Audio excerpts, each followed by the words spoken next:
Hey team, welcome back to Rospec.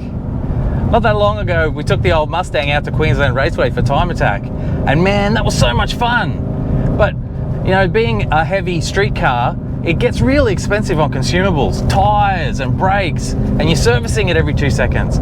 So I started thinking, I think I need a race car, a dedicated race car. But, you know, me being me, I'm sort of partial to the old blue oval, so it had to be a Ford. And so I started thinking, what could I turn into a race car? And then I remembered I had something in the backyard.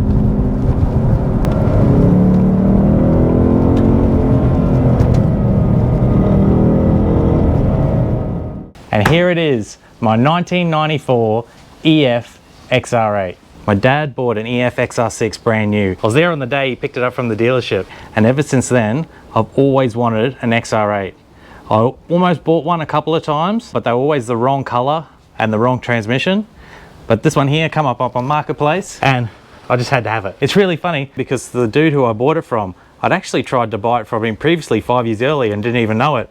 He delivered it for me and texted me when he was out the front, and I kept my text messages from all the way back to 2013, and it popped up the old conversation history that we had. So yeah, finally after 5 years of seeing it on Gumtree and then on Marketplace, she ended up here in my backyard. The funny thing is, it's actually a 1994 model, and I used to have a 94 ED XR8 Sprint, and I had old number plates for that, so they would suit this car perfectly. It's probably been crashed at some stage because it's missing a lot of pieces in the front here, because you know there's a little lip that sits in here, the little vents, there's normally a grille, and then all the plastic panels in behind here. It's got headers and a full twin exhaust.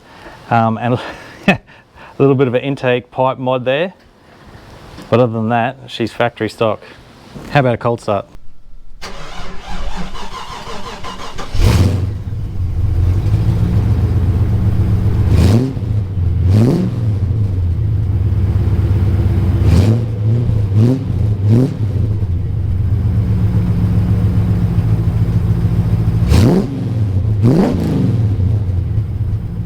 The previous owner fitted a Fairmont gear interior, and it's a little bit worse for wear.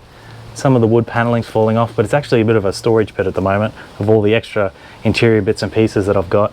So I've got a Ford report from her for how she was built from the factory, and it turns out in colour and options and model, she's actually a one of one. I think that's because she's a bit of an oddball. She's got a factory fitted tow bar.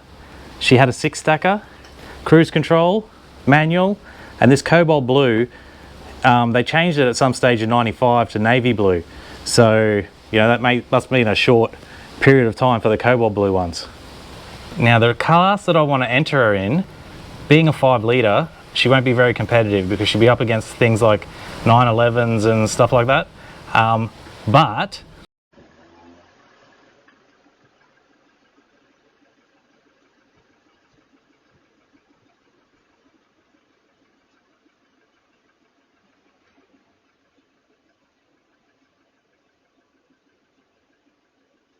so to replace the pieces that I was missing, I bought this 1995 EF XR6.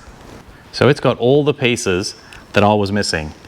The front vents, the grille, all the plastics. A lot of this stuff is harder to get than I thought. I thought being an E-Series you'd be able to pick it up quite easily, but it's been quite difficult. Also, I wanted to remove the tow bar on my XR8, and this one here didn't have the tow bar cover in it. But I was saying that to the guy when I was looking at it, and he goes, oh, don't worry, it's in the glove box. It's got the 16-inch shark fin wheels on it as well, but it didn't originally have these on it when I picked it up. It had a set of 18-inch American Racing wheels. And I come across a guy on Marketplace who was trying to swap his shark fins for a set of 18-inch wheels. So anyway, I did a deal with him, swapped it for nothing, and it was a funny situation because, you know, we both had the look on our faces like, I'm ripping you off. We're both happy though, so I was more worried. He was driving from Brisbane to the Gold Coast on a set of tyres that had been sitting around for 10 years, so I was worried he's going to have a blowout on the way home. It's got a genuine Tickford body kit on it as well, which is a plus. You can tell the difference because the side skirts are actually in 2 pieces. So this is going to be the car that I'm going to build into a race car. I wouldn't feel too sorry for it because the reason I bought it was that it had actually gone under a flood. The flood was so high that it covered the middle of the steering wheel. So the whole interior was full of mud. And it really shows you how nasty that Brisbane River water is, because it actually stripped paint from where mud was sitting on the body.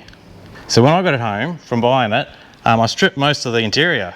It's half a race car already. But you can see it's still got a bit of Brisbane River mud in the door sills and stuff.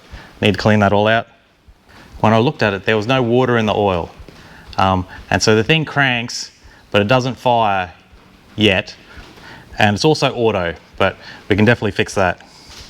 The boss, or the legal eagle, she calls them POS 1 and POS 2.